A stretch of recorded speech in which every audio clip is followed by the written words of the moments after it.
on those advertisements you see on TV. Advertisements are always on, any time of day, right? Spend more on PACs and lobbyists in Washington, trying to gain influence and access to have a seat at the table where our laws are being written to improve their bottom line to the detriment of the American people. Spend more on that than they do on marketing.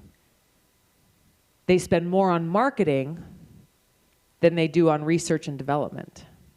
So I've had conversation with some of these lobbyists over the years in Washington, making this argument. We got to lift this prohibition that will allow our government and Medicare to negotiate lower prescription drug prices, since we as taxpayers, our government, is the largest purchaser of prescription drugs in the world. So when you think about leverage in negotiations, I would say we got it, but we're not using it because of the pay-to-play culture in Washington. These lobbyists have told me that's not really going to make a big difference. And here's why. It's not going to bring down the cost of prescription drugs because it's so expensive to create these drugs in the first place. This is why Big Pharma is forced to charge sick people who need medicine so much money. This is what they say. But the facts tell us otherwise. That the vast majority of money that this industry spends is on providing rewards to doctors for prescribing more and more of their drugs, on marketing directly to consumers as though any one of us without a medical degree is somehow going to say, I want that drug. I want to be happy looking like those people. This should work for me, right, doc? It's dangerous. It's dangerous. And all of these policies only going to serve their bottom line. So that's the first thing we've got to do. The legislation, I think it's H.R. 3 that was introduced in Congress earlier this year, I think sought to make some progress in this area. But if you read the bill, which is good, progress is good, but they didn't completely lift the prohibition. And that's what needs to be done. Number two, Big Pharma exploits our patent laws to block generic drug companies from producing drugs at a cheaper price. They basically get a 7-year patent. Once it comes close to expiring, they'll tweak one little component of their drug so they can hit reset on that timer, on that clock, and block cheaper drugs from being produced even longer from you, preventing you from having that cheaper option. We have to fix those patent laws so that those loopholes cannot be exploited. And number three, and we've already been pushing legislation for this in Congress, allow the reimportation of cheaper drugs from Canada.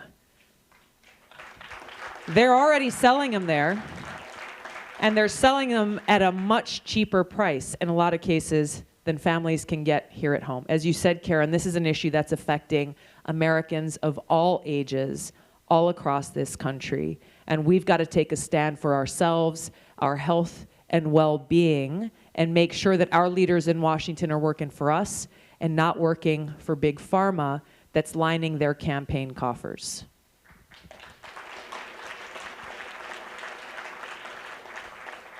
Thank you. Before we go to the next question, I just want to close on this because we see how in healthcare, we see in agriculture, we see in the FDA, we see in the USDA, in so many parts of our government, you see the impacts of this pay-to-play culture. You see in higher education, so many areas, we've got to get some serious campaign finance reform going down. And I want to mention a couple of things real quick here. Number one, we should limit campaign contributions to like real people, not PACs. Voters, just like you. That would change the culture in Washington in an instant. Where now a lot of members of Congress, because of the way this culture is, they'll go to PAC and lobbyist fundraisers for breakfast, lunch, and dinner almost every day of the week. Not joking. Not joking. And so for those who flourish, incumbents who depend on this support from PACs and lobbyists, this is who they're hanging out with, this is who they're listening to, rather than understanding and always remembering that they are hired and fired by you and accountable to you. And they feel a bit threatened when they see how so many people across the country are stepping up to support candidates like me who don't take PAC or lobbyist money and see the power of the people really stepping up and saying, hey, our government is about us. It's about us and working for the interests of the American people. We need to close the revolving door in Washington that allows members of Congress and senior staffers to leave their jobs and then go get massive payouts as lobbyists, leaving the industry they were supposed to be regulating and then going and get a big payout after they leave that job. This is something that happens throughout all parts of our government. We see it in the FCC, the SEC, many different sections of our government. We have to know that if people choose public service, they're going into it to serve, not to leverage that position to go get a lot of money as lobbyists on K Street. All right, there's a lot more we can talk about there. I want to get to some more questions. Yes, somebody over here. There's a few of you. I'll let you fight over the microphone. Okay, my name is David. Hi, David.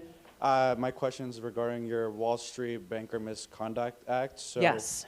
I wanted to know more about the logistics about that. So, like, what percentage would be paid, and also for the fund that's created, does that, how would that be managed? And also for the bankers that don't commit fraud, is their money devalued through the 10 years? And then is that not a loss in their funds that they earned? Thank you for your raising attention to this bill.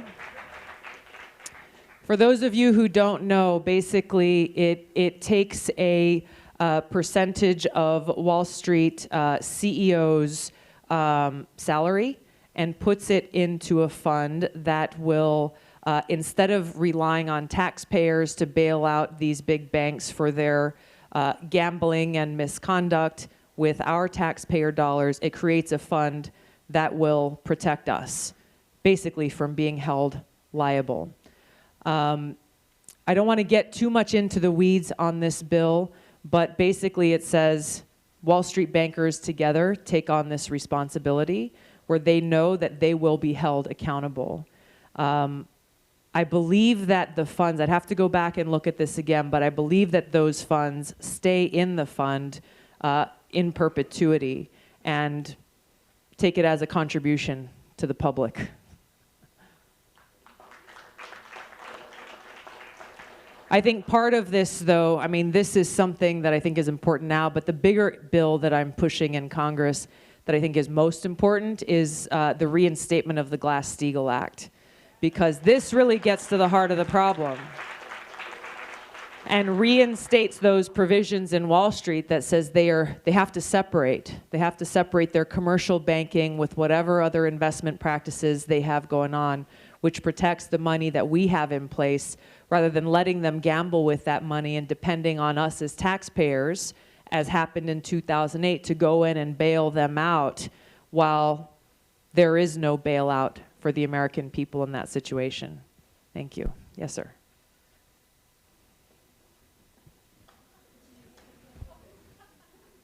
Hello, Tulsi. Hi. Thank you for being here, and thank you for running for president, and thank you for your service in the United States military. My name is David Loveland Jr. I'm 21 years old, and I'm an aspiring attorney, and I am a history major at SNHU Online.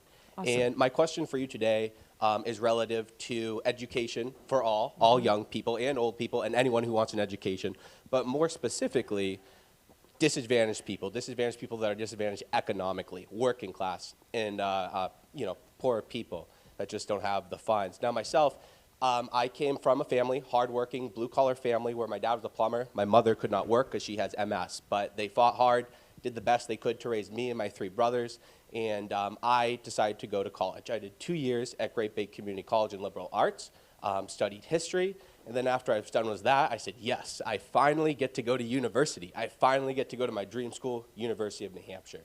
And when I went to university for 1 semester, and it was probably one of the best semesters in my life for college. The professors were great. I learned an immense amount. However, towards the end of that semester, Tulsi, I realized I couldn't go to school at UNH anymore.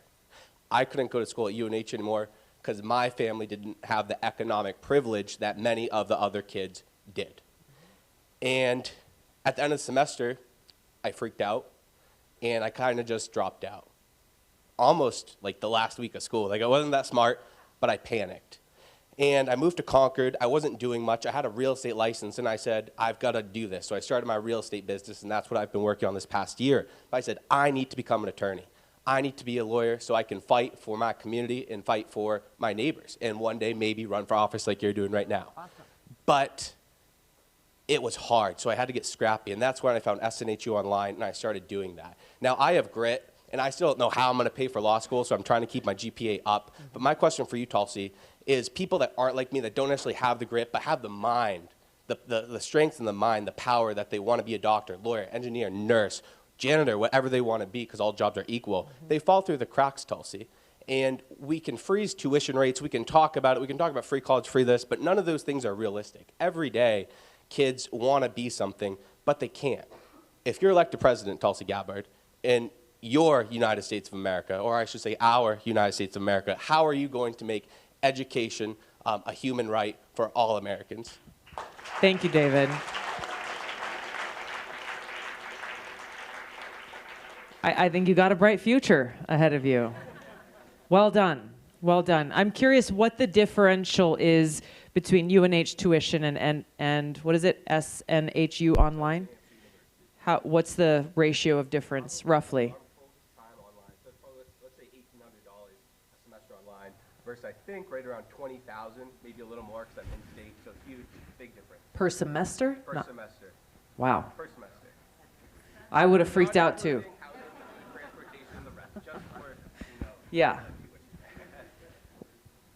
He said, what is it, 1,800, 1,200, 1,800 for per semester online versus 20,000 per semester at UNH, correct. Not including housing. Not including housing or any of the rest, just for tuition. Yeah, in-state tuition. That's what it costs? Are you paying it? He's like, I know, I write the checks. It's a lot of money. That's the bottom line. It's a lot of money that not everyone feels is within their reach, or they're not willing to take on the debt. We have to, in order to make sure that, as you rightly said, the value of every single American is not measured by what piece of paper hangs on your wall or if you have a degree or not, but our value is intrinsic to who we are as Americans. So the real thing is about how we can begin to change our culture so that people aren't thinking, well, I have to get a degree in order to get a good job and take on a lot of debt and cross my fingers and hope that that job pays enough to be able to get out of debt. Instead, have a situation where we can make sure that that accessibility and affordability in those opportunities to gain skills, if you want to become an attorney, if you want to become a plumber, or if you're graduating from high school and you're a self-starter like yourself and you want to just go out and start a business yourself, that we see the opportunity for us as a society and being able to best help enable that. So part of this is getting to the heart of why is the cost of tuition continuing to increase? How do we try to rein in some of those costs and make sure that the taxpayer dollars that we are currently providing as assistance are actually helping to keep that affordability, those numbers down. And it's looking at promoting other opportunities. I was talking to another young man I met, where were we? We were in Keene. He stopped by, actually had a chance to sit down and have lunch with him. It was a random thing, and he's SNHU online student as well. And I talked to him about CLEP tests. Have you heard of CLEP tests, C-L-E-P? He hadn't heard about it, but this was something that I used a lot, that I did a lot of. I almost tested out completely out of my general ed requirements to get my bachelor's degree. So I saved almost 2 years of time and money because I was able to go in and take a test and pass that test and get 3 credits recognized at my university, Hawaii Pacific University. But this is something that not a lot of kids or parents are made aware of. That's an option that's available out there. These are the kinds of options that we can look to expand, where you can pay, I don't know what it is now, but it used to be like $50 a test. Save you a lot of money and save you a lot of time, but see how we can focus more on skills and opportunities and outcomes rather than kind of the artificial culture of status that really doesn't actually mean a whole lot when it comes right down to it. Seeing the value that every one of us brings, as you said, whether it's as a janitor or whatever it is you choose to do in your life, that everyone gets that respect and has that path forward towards opportunity. I think there's a lot of ways that we can do this. One thing that I've talked about is that in areas where our country has a shortage and a need, such as with teachers in underserved communities, especially nurses, physicians, social workers, mental health professionals, things that we really need in our society, but where people are feeling challenged because they don't want to take on the student debt, that we can have a new version of like a civilian GI Bill, where you can go to college, you can have your tuition either forgiven or paid for, with that commitment that you'll spend 5 years serving an underprivileged or an underserved community that really does need that professional service. Thank you. Yeah.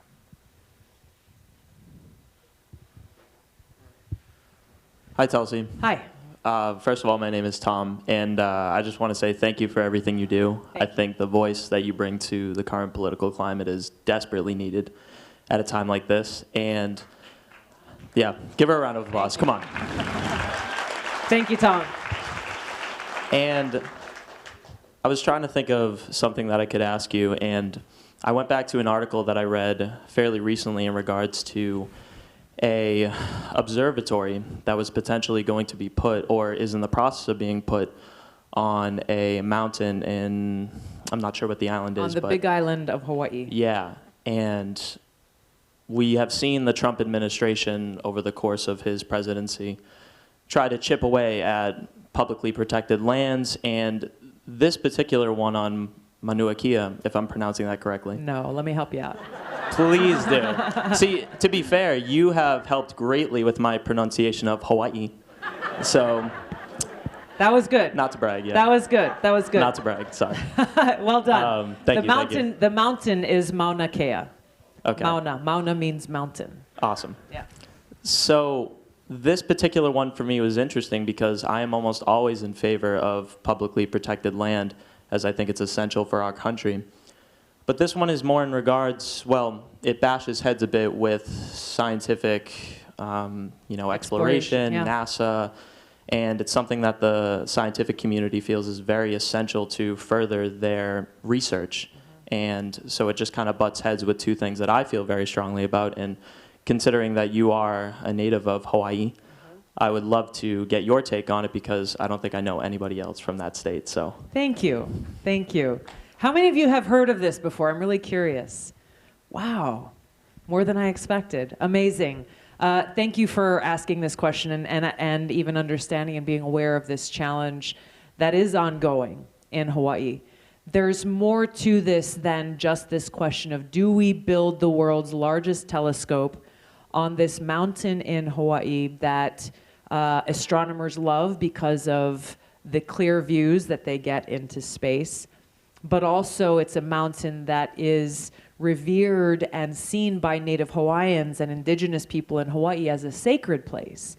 It's a place where they go to worship, they go to spend time with their ancestors, and is akin, in their words, to going to church. The issue is bigger than just this one telescope, because there are many other telescopes that have already been built on this mountain.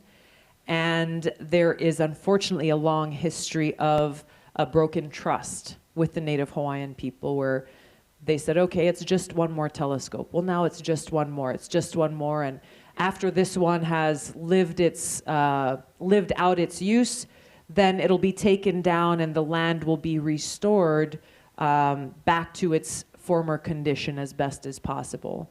That is yet to happen, and there are, I think, 4 or 5 telescopes there that are not being used, but there has not been action taken to restore the land back to its former use, which is actually something that is probably impossible anyway, which just goes down to the point of how the indigenous leaders in the community and leaders in the state, the University of Hawaii, who has jurisdiction over this part, a large section of the mountain. We haven't seen the kind of true conversation and dialogue to find agreement over decades, what to speak of now with this project that's called TMT. So it's a standoff there. There have been protesters who've been blocking the path for the construction to begin of this telescope. many of them saying they're willing to lay down their lives to protect this sacred space, and asking people, well, how would you feel? This is not about being pro-astronomy or anti-astronomy. I'm just saying, how would you feel if they wanted to, if you're Catholic and they wanted to go and build this telescope in the middle of the Vatican? How would that make you feel? Would you allow that to happen in the interest of science? It's not about choosing one or the other.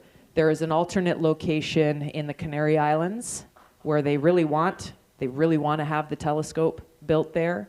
And so the investors and the leaders of this telescope and the corporation that's building it, they're at a standstill right now to have to try to make a decision. There has not been enough dialogue with the native leaders who have been leading these protests. And honestly, the outcome of this is unknown at this time. Construction has been paused. Many of the protesters have been told they can go home, back to their families, back to their jobs. People have quit their jobs to be able to go and stand in the way of this construction from continuing because it is at a standstill, but the outcome really is yet to be determined.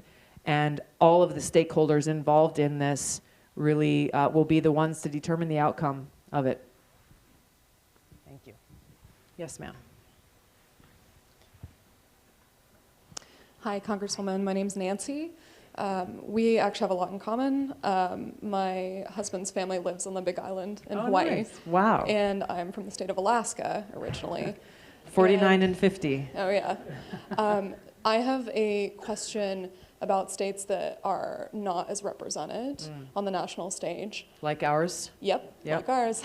I remember in 2012, I was incredibly disheartened when I voted for the president and I found out that the presidency was decided before my vote was actually counted in the state of Alaska. And I would like to know what you would be able to offer for future presidential elections as far as making sure that literally every citizen's vote counts. Thank you. I know the feeling, sister.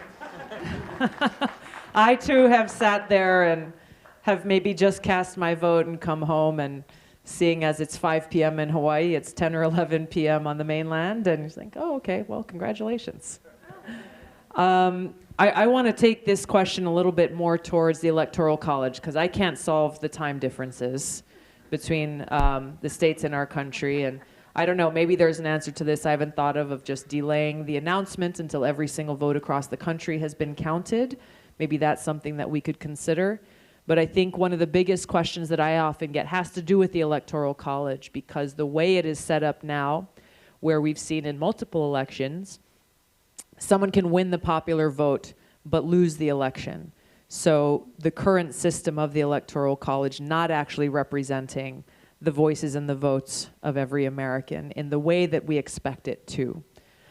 Some candidates have called for the Electoral College to be abolished completely. I personally disagree with that. You may disagree with me, but I don't support that for two reasons. Number one is it requires a constitutional amendment that I think, as we're struggling to pass the Equal Rights Amendment for decades and get it ratified, these things take a long time. So I'm more interested in how we can get a practical solution happening now. I think that the intent of the Electoral College is important for states like ours, for states like New Hampshire, where we have lower populations, but we still get to have a say in the outcome of who our president is. And we don't end up with a situation where candidates will only focus on the most highly populated cities and states in the country and have them determine the leader and the president while leaving everyone else out of the conversation.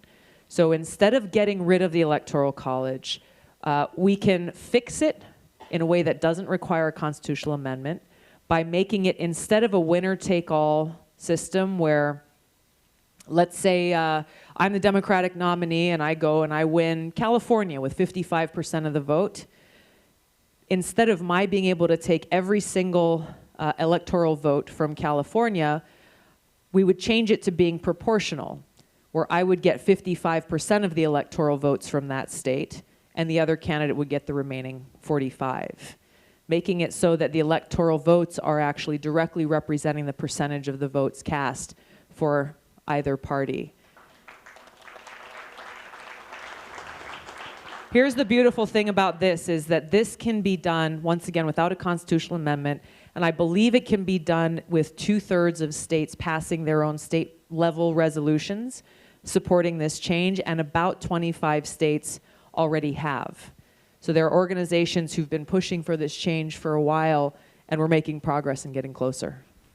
Thank you. We have time for one last question. Yes. Hold on, she's gonna pass a mic your way.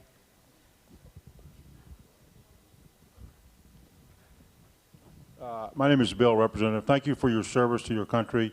Thank you. If you were Commander-in-Chief tomorrow morning, what would you do with regards to Afghanistan, Iraq, and the Middle East? Thank you.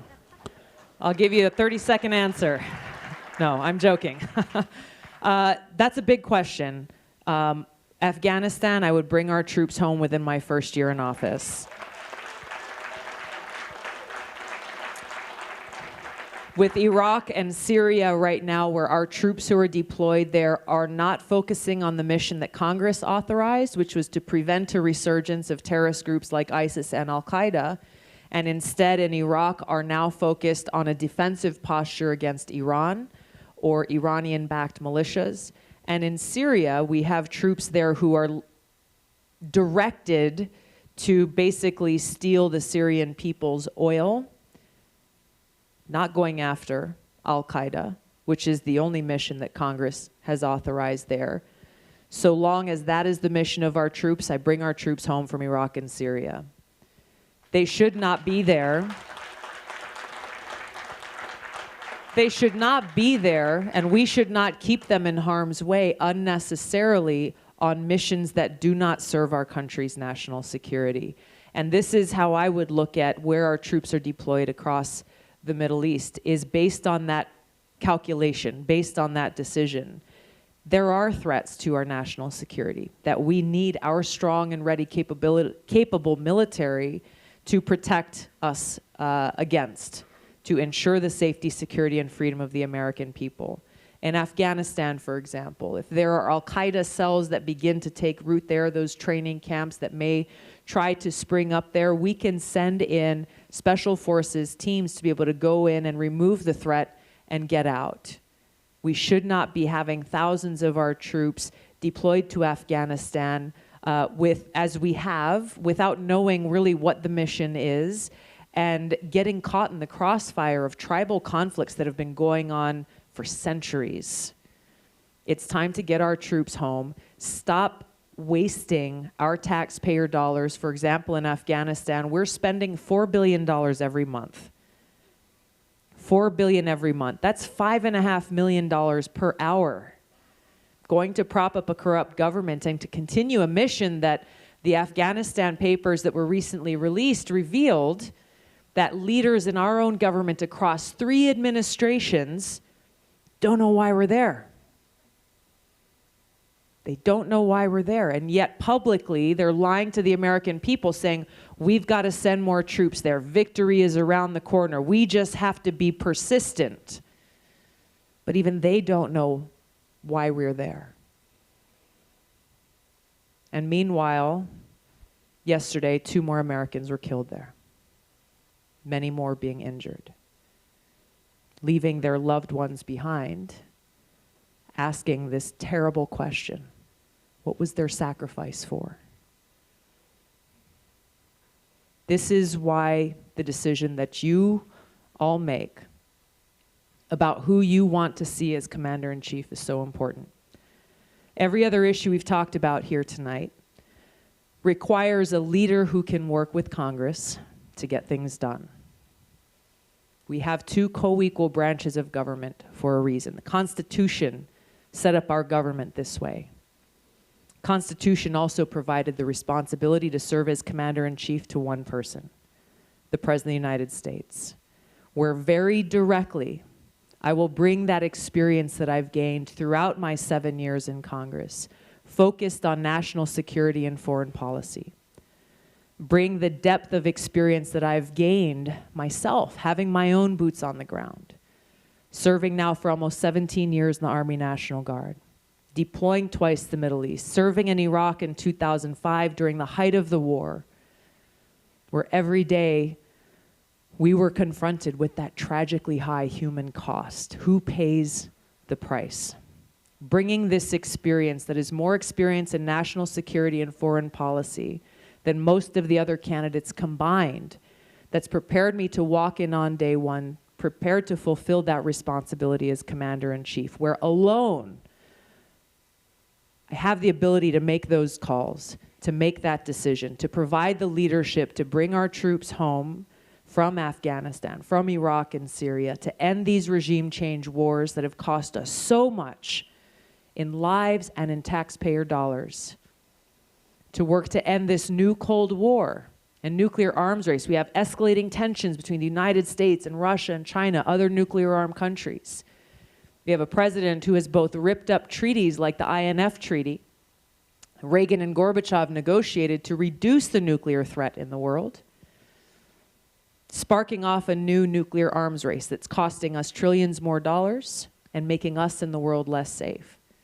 Work to bring about an end to this waste and these regime change wars that have not made us any safer, and instead redirect our taxpayer dollars actually towards serving the needs of the American people, rebuilding and investing in our communities right here at home.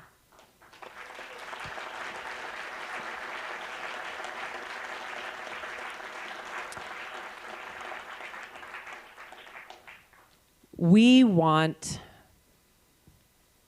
a generation of fresh, new leadership in our country. We want a fresh perspective, creative solutions to the problems and the challenges that we face. But I know you also want someone who is experienced and prepared to serve as Commander-in-Chief, and experienced and able to work with Congress to pass legislation that will better help serve you and the needs of your community. I bring both of these experiences to best be able to fulfill that commitment to every single one of you, where I will serve and respect every American and bring your voice to our White House, so it can once again be a beacon of light, where we can, working side by side, usher in a new era of leadership that ensures respect, equality, and dignity for every single American.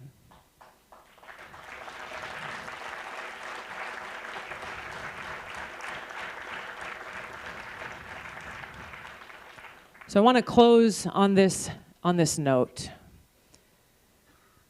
that the choices that you make on Tuesday here in New Hampshire, if there are those who are visiting from Massachusetts or from other states who will be voting in the coming days, your choice is not about me, really. It's not about what happens to me or what I do next. Your choice is about what happens to you, about what happens to your loved ones, your families, your children, and our nation. So if you have had enough of politicians in Washington who say one thing but do another, I invite you to stand with me. If you have had enough of politicians who talk at you and smile and nod their head but refuse to listen to the voices of the people of this country, I ask you to stand with me. If you have had enough of seeing our brothers and sisters, our sons and daughters, being needlessly shipped off to go and put their lives on the line to fight in wars that do not make us any safer, only to come home in a coffin or with wounds both visible and invisible, I ask you to stand with me. We cannot afford to kick the can down the road anymore. Our lives, our nation, our future is what's at stake. It is only we, the people, standing fast and standing together as Americans that will enable us to accomplish anything, that will enable us to bring about this systemic change that gets beyond Democrats versus Republicans, that brings about this change, that ensures that our government every single day is serving you. I invite you to stand with me, to let your voices be heard, and to send a resounding wake-up call to the powerful elite in Washington that we as Americans say no more. It's our time now.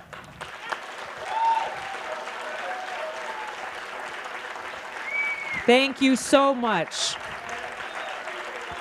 Thank you. Thank you so much. I'm so grateful for your time. I'm so grateful for you being here today. I want to ask you to do two things. Carissa, maybe you can come up and help me out. All right, we ready? We're ready to do this? The Ready two to things? do it. Let's do it Okay. together. You do the first one. My first one is just to make sure that you bring 5 folks to vote with you. Go and check your neighbors. Ask them if they need a ride. Wear your Tulsi gear. Have a conversation. Make sure folks get to the polls. The second thing, tell 5 friends what you experienced here tonight. If you are decided and you know you're going to vote for me, I'm truly grateful. Go and convince 5 other people why they should do the same. If you're undecided still, I hope you're not, but if you are, I still encourage you to have this conversation so that other people around you in your life can make a better informed decision before they head to the polls on Tuesday. I'm going to stick around for a few minutes. If you want to take a picture, you want to come up and say hello, the line will... I got 2 more things, Tulsi. Oh, sorry. I don't want to... Sorry. Sorry. I was told, listen, if you want to figure out what you can do between now and voting day, you can go to tulsi2020.com. There's lots of volunteer opportunities, and you can sign wave. That is the most soul nurturing thing that you can do, and just get signs out there and wave to your friends and neighbors on the way to work, on the way home. For serious, tomorrow, take your time and do it. I promise. It's awesome. fun. Yeah, it's awesome. Thanks, everyone. Thanks, Tulsi. Good evening, everyone. Thank you so much for coming. If anyone would like to take a photo with the Congresswoman, what we ask you to do is to line up towards the center aisle here, and we will call row by row down the center to take a photo up here and then exit through the wings. All right? We really appreciate your patience. Thank you so much. This way, everyone who wants to has the chance to meet with the Congresswoman. Just line up towards the center aisle, and we'll go down row by row. And here to close us out, Nico House. All right, ladies and gentlemen, while you were there waiting in line for a selfie, this is like rare stuff, by the way, right? Not everybody gets to take a picture with Congresswoman Tulsi Gabbard, except for the people who come to her rallies, but it's cool. What you just heard today, I need an honest answer from everybody here. What you just heard today, if this message got into the general election, do you not believe that this would be the first time in history we could have someone who has a mandate large enough to win all 50 states? Who does that message not resonate with? If you're a Republican, did that message resonate with you? Honestly. If you're a libertarian, independent, Democrat, this is a message that Tulsi wants to send into every single state, like she said, regardless of your political affiliation, because she doesn't see red states and blue states. So, oh man, that's a big old selfie. Look at that.